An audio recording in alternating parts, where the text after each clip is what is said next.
Welcome to Her Story, the history of Southeast Asia told from her perspective. We'll discover historical figures, matriarchal societies, and contemporary female icons, and maybe learn about ourselves along the way. I'm Agnes Ramirez. In this episode, we'll meet Lady Chan and Lady Mook, the heroines of Phuket who defended the island in the Burmese-Siamese War of 1785 to 1786.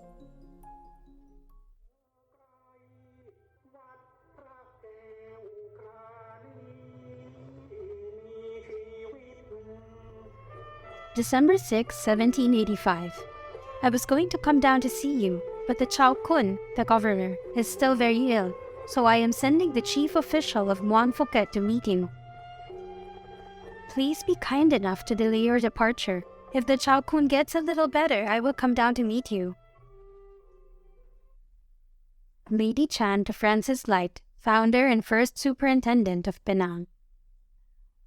Lady Chan, also known as Ya Chan or Nang Jun, was one of the most influential residents of Phuket, a southern province of Thailand. The largest island in Thailand, Phuket covers an area of about 570 square kilometers, roughly the size of Singapore.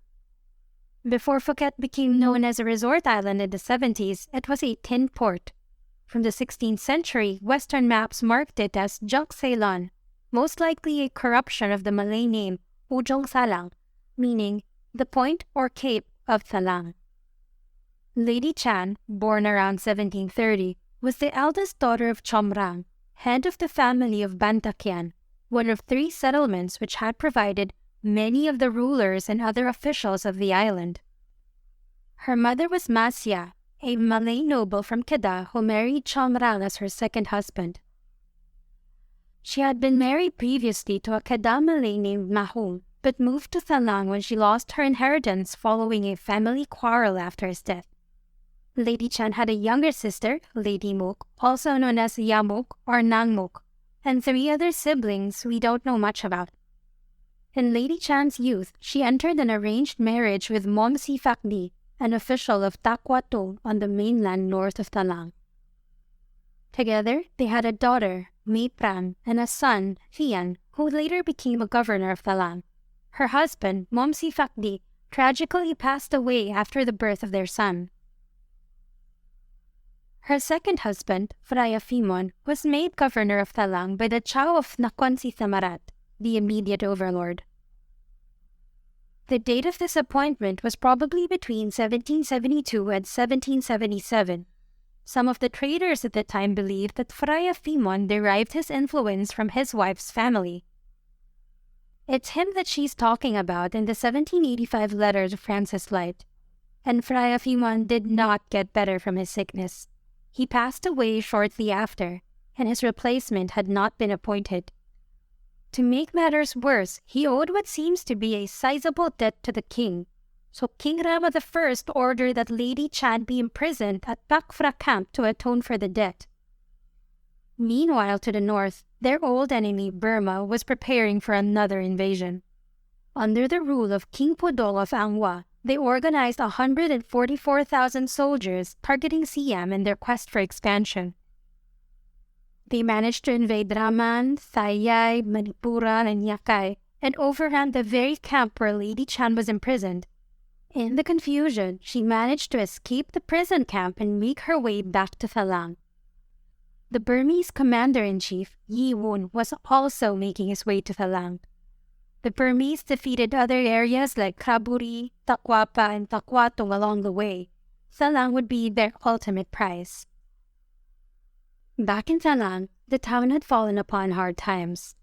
But the twice-widowed Lady Chan rose to the occasion.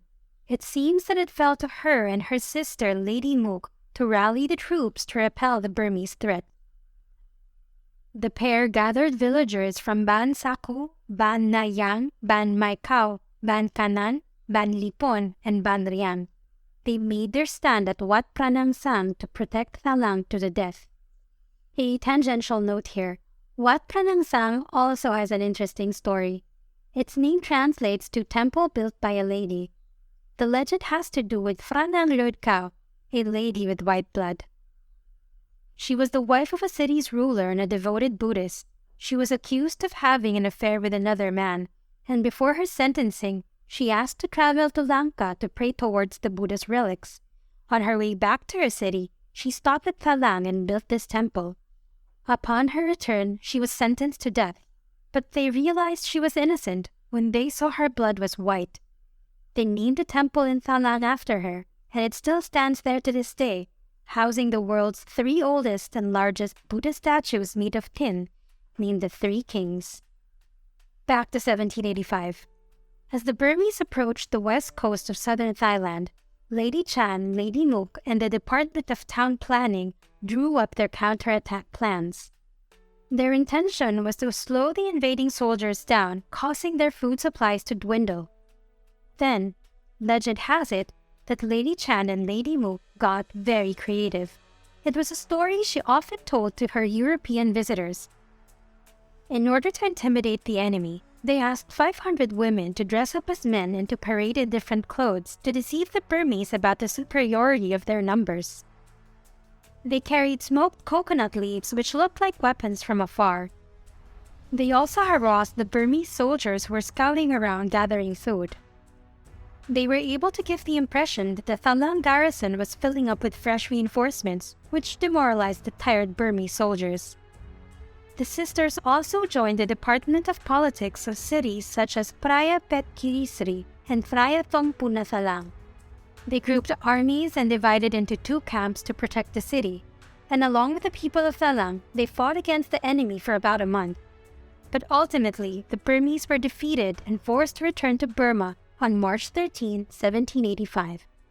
This later became known as Thalang's Victory Day. By October 1786, the Bangkok armies had achieved unexpectedly rapid and complete success against the Burmese.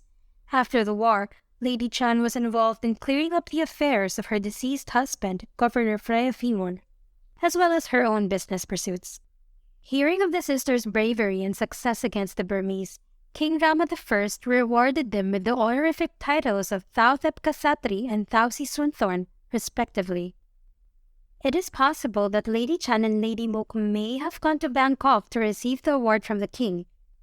It's also possible that Lady Chan traveled with her daughter, Mei Thong, to enter her into the royal service.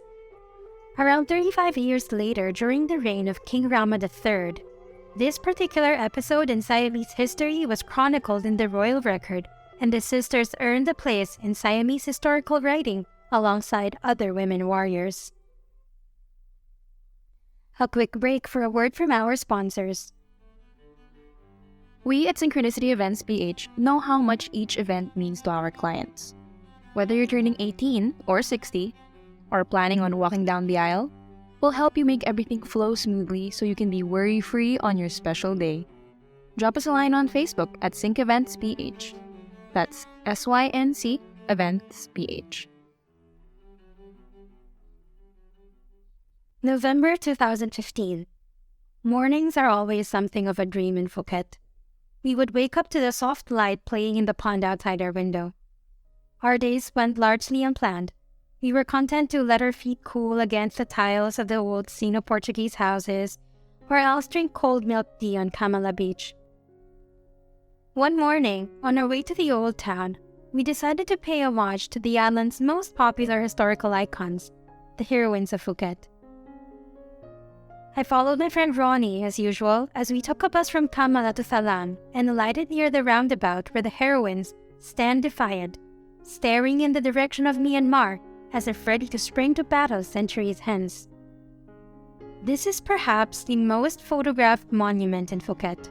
The bronze statues of the 2 heroines was cast by the National Fine Arts Department in Bangkok and reassembled at this traffic roundabout in Thalang District in 1966. The sisters stand side by side, hair pulled back, swords in their right hands. One sister is holding the other's forearm with her left hand. Their expressions are calm but alert. Marigold wreaths hang from their swords, a splash of color against the dark metal. Near the monument, there are shops that sell wreaths of marigolds. These flowers, known as Dokta Ruang in Thai, are believed to represent God's perfect light. The flowers adorn the large monument of the sisters, the miniature below it, and the grates on either side. There are 3 lanes of traffic passing through this roundabout, and it's nearly impossible to cross to the center. Nearly. Bearing our marigold wreaths, we brave the early morning traffic to pay our respects to the heroines. Over the last 30 years, the Thai government has intensified efforts to seek national and popular recognition for the heroines. In 1985, the governor of Phuket, Wan Surakul, went to England and brought back the letters written by Lady Chand Francis Light. I mentioned him at the start of this episode. He's the founder and the first superintendent of Penang. Lady Chand's letters to Francis Light showcase her business dealings at the time. At the recently renovated Wat Mang Kumarafat at nearby Bandon, a seated version of the heroine statues graces the altar. Occasionally, someone will ask the heroines to fulfill their vows. Siamese Buddhists make merit for the heroines. Chinese Buddhists make offerings too, but are careful not to order pork. Others will sponsor a rongdeng performance by Orang Laut or Sea Gypsy women before the heroines' monument at the Thalang roundabout. Rongdeng is actually a Malay social dance. It used to be a folk genre of the Malayan Baba communities performed by lower-class women. Today, it is a national art form promoted by the Malaysian state, attracting audiences of different ethnic groups and classes. It remains popular in southern Thailand as well. As you can tell from this, the heroines are at a unique crossroads of ethnicity, religion, and culture. They are venerated in a Buddhist-style temple, which also incorporates Chinese practices, so you might think they were Buddhist when they were alive. But the fact that no pork is served to them might provide another clue to their identity. According to K. Prasid Chinarkan, a Phuket historian, we are not sure of the 2 heroines' religion. They could have been Muslim, Buddhist, or Christian. Like many things in Thailand, the sisters' possible Muslim identity is better left unexplained. It makes things simple. Thailand is a Buddhist country, and so its heroines must be too. The local Muslim minority in Phuket is politically and economically the weakest of the 3 groups. Some of them believe that the sisters' Muslim names, Fatima and Halima, have been kept in secret. In Salmana Sution's article, which is one of the main sources for this episode, she recounts how a few members of the Phuket Islamic Religious Board took her to a small gravesite in a rambutan orchard hidden away from the main road. They claimed this was the site of the old surah or temple. A little joss stick urn had been placed between the 2 main graves. They claimed that Lady Chan had stated in her will that they should be buried in front of this temple. It's clear that the heroines mean something to all the people of Phuket, regardless of ethnicity, religion, or culture. Debate about who they really were is part and parcel of a unique society that has always been so diverse. And at the heart of the story is 2 sisters who had few resources but plenty of courage, who rose to the occasion and commanded an army, who were able to defend Phuket from a Burmese invasion, who upheld sovereignty when many areas had fallen and they thought hope was lost. In 1992, the Thao Thep Kasatri and Thao Sri Sunthorn Foundation was established with funds from Princess Mahachakri Srindhorn. It oversees an annual ritual ceremony in homage of the 2 heroines on March 12th and the laying of marigold wreaths at the monument on March 13, Thalang's Victory Day. Each year, the Heroines Memorial Fair also takes place, organized by the Phuket Provincial Administration Organization and Phuket Cultural Office. It features group weddings, traditional dances, and a light and sound show about Phuket's history, with more than 1,000 actors. The event sets out to teach new generations about the heroism of the sisters and all those who once defended this island.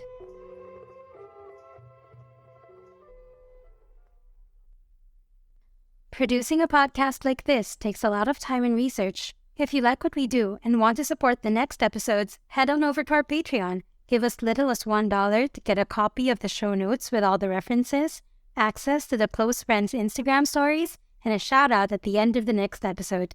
And if you can, just tell your friends about this podcast. That works too.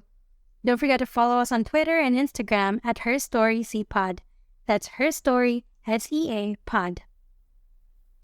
In the next episode, we'll talk about Aches Kumalahayati, the first female admiral in the world who led the Inong Ballet, an all-women army of widows. There are so many more stories to tell, and we're just getting started. This podcast was written, hosted, and edited by Agus Ramirez. Special thanks to Kara and Mando for joining us on Patreon, Janelle Peterson of Synchronicity Events for the ad, Heihimitsu for the opening and closing theme, and our 207 followers on Twitter. See you next time. Maraming salamat.